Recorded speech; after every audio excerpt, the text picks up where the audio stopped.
There's a fish. Alright guys, I've got this kind of winter holding spot behind me.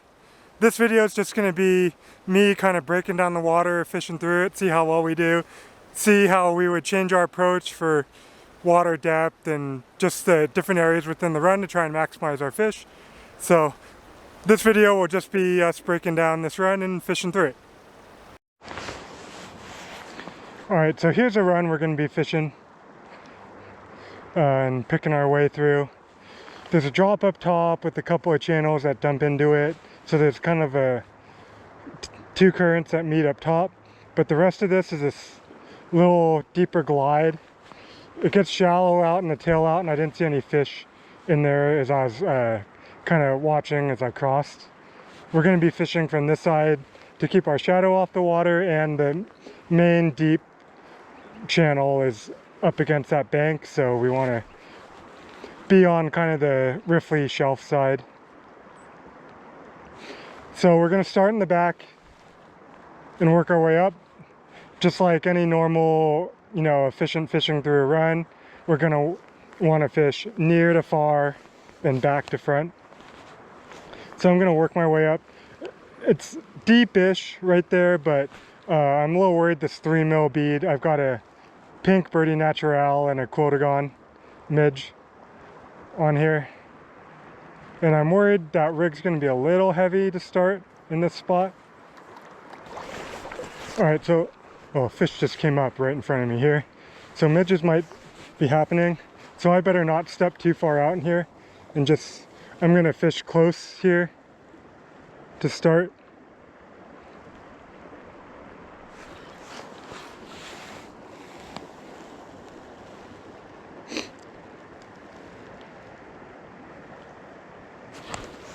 Before I step out.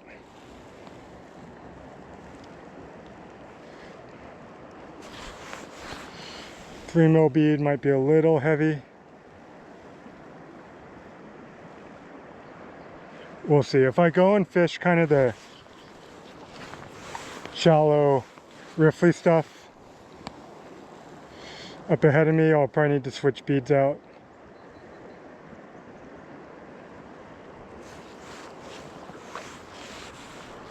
Was that another head that I missed? Anyway, gonna take one more step out and start fishing the meat of the run, see if we need to downsize our bead. It did okay there. There are a couple of things we can do to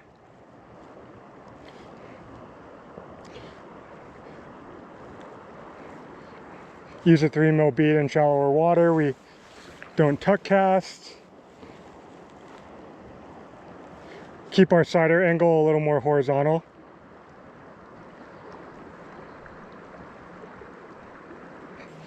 So 3 mil is doing okay, I think.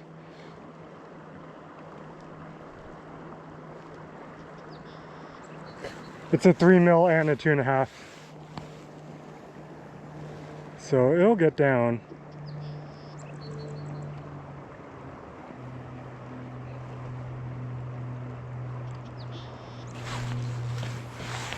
Don't know. Let's fish right under that ice shelf.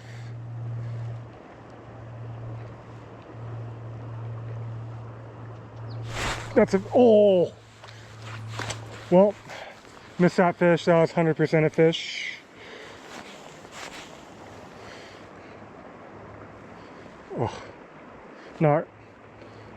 Kind of hit it right on the hang. Okay, so we need to get, that was right under the ice shelf, so let's try and make that cast and reach so we can have a good presentation over there.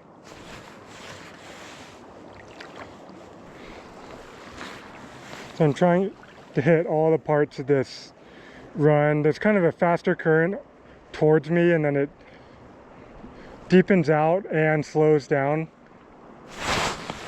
Could have been a fish. On the other, closer to the bank, that looks like the fishy area here. There's a little bit of a strong pace in the main current. So, still pretty cold out. Of course, there's midges on the water, so they could be moving into that stuff. But that far bank looks like the money spot to me.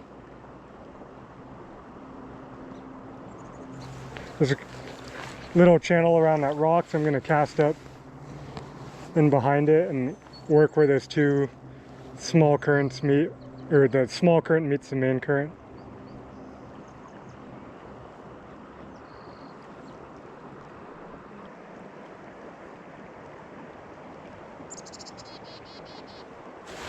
Oh, that was a fish too, I think. Let's check our flies for, no, nothing's on them. Okay. So we've missed a couple of fish in here so far.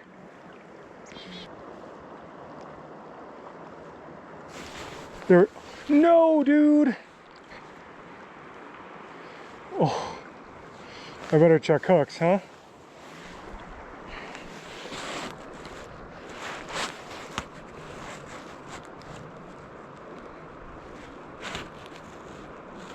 Seem okay there. Is that a scale? Nope, nice. Okay, hooks seem okay. Alright, so I'm gonna move up a little bit more into the meat of this run. There's kind of a little pair of boulders that separate the tail out from the kind of upper drop area. So I'm gonna, let's stick in the water. I felt resistance. So I'm gonna fish through this upper part, see if we can execute a little bit better. We missed our fish down below, but we can make up for it up here. Again, I'm gonna fish near to far, it's a stick, and back to front, moving up through here. Gotta fish this deeper slot. I also put the Birdie Royale on as opposed to the Natural. Maybe they'll want the green bead a little bit more than the pink.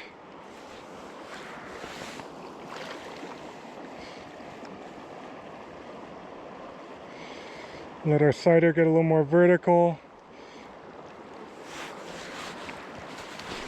A little bit more line here. Reel's still kind of locked up because we dunked it. Okay, vertical sighter.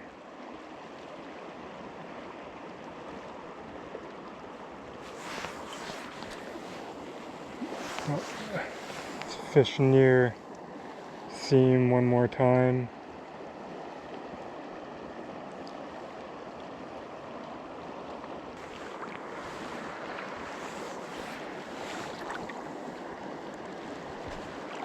Kind of getting closer to the drop now.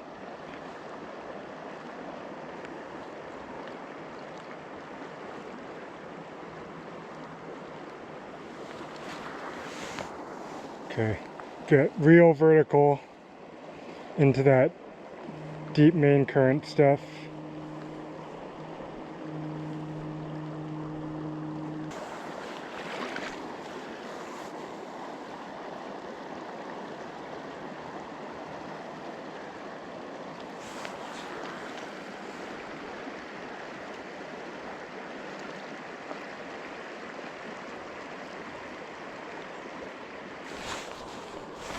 There's a fish.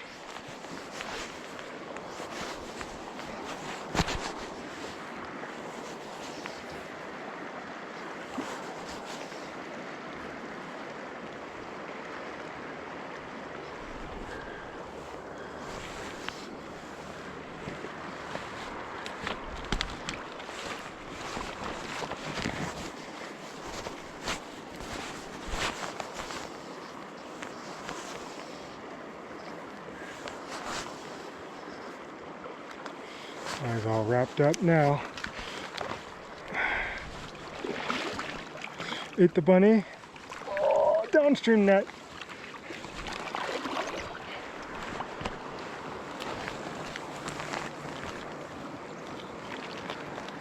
Cool. Oh, I think I can get that by hand, huh?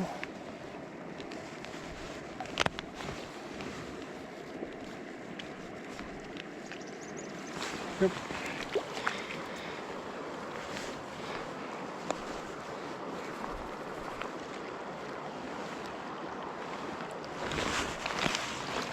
Okay, little brown.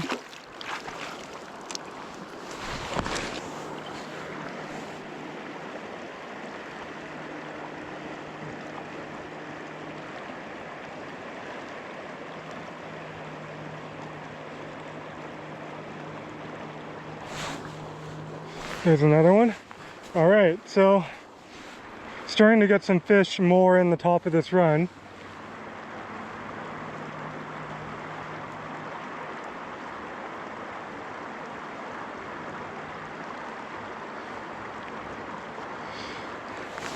That's actually quite a nice brown.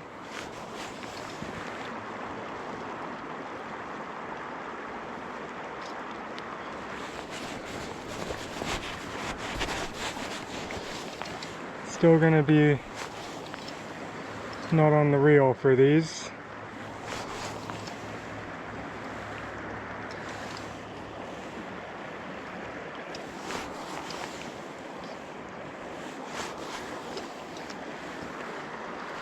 Again, not a lot I can do with the one weight, but yeah, that is a nice brown.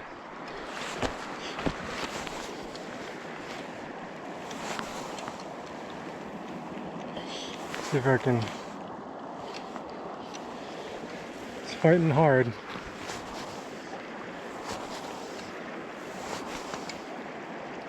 Get enough line in here to swing him around.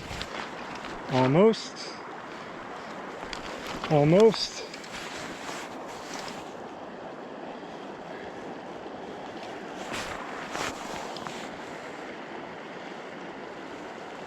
There's a stick there that I can't really let him get into, so that's why I can't go straight.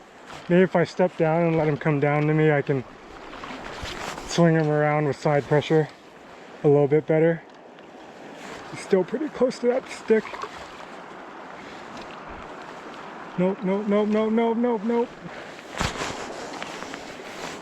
Man, fish is fighting hard. It's a good one. It's not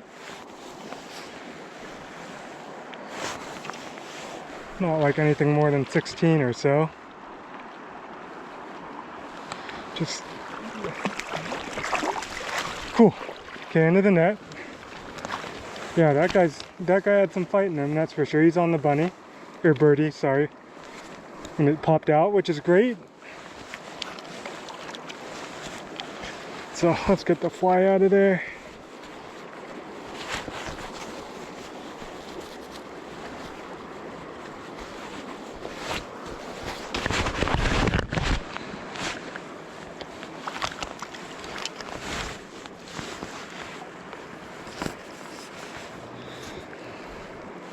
There we go. There's a nice Euro nymphing brown trout.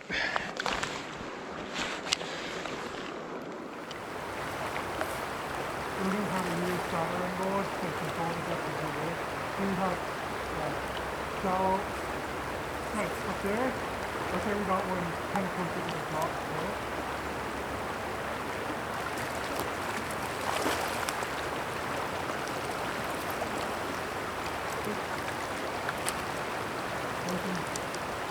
We weren't recording on the GoPro for that one, but the big camera should pick it up. So we cast it up into this shallow water up here, and I was talking about cider angles. So up there's shallow, so we can cast up there and keep our cider pretty horizontal to fish our rig and keep it from getting to the bottom. And then once we get down here to the deeper section,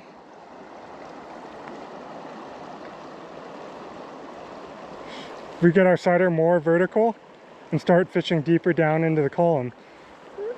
And doing that, using cider angle this way allows us to not have to change flies so often and use the same rig to fish different types of water. So for this fish, we just casted right at the top, got our cider right off the water, and the fish ate right away.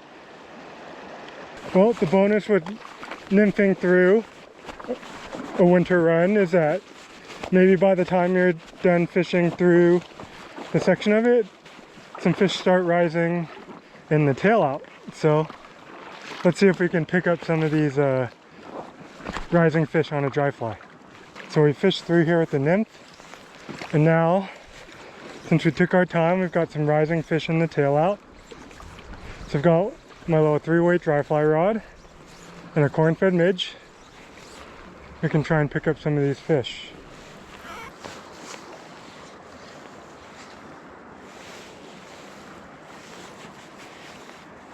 Yep. Oh, no. Oh, poor execution. Still floating. Yeah. Oh.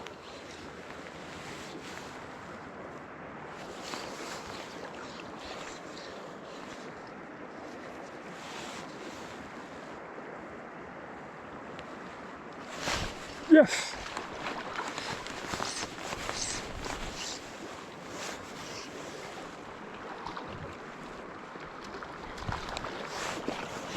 It's wrapped up. Not the best way to fight a fish.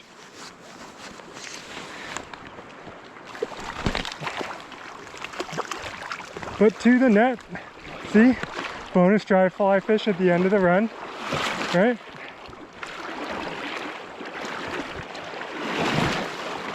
And that's fishing through a winter run.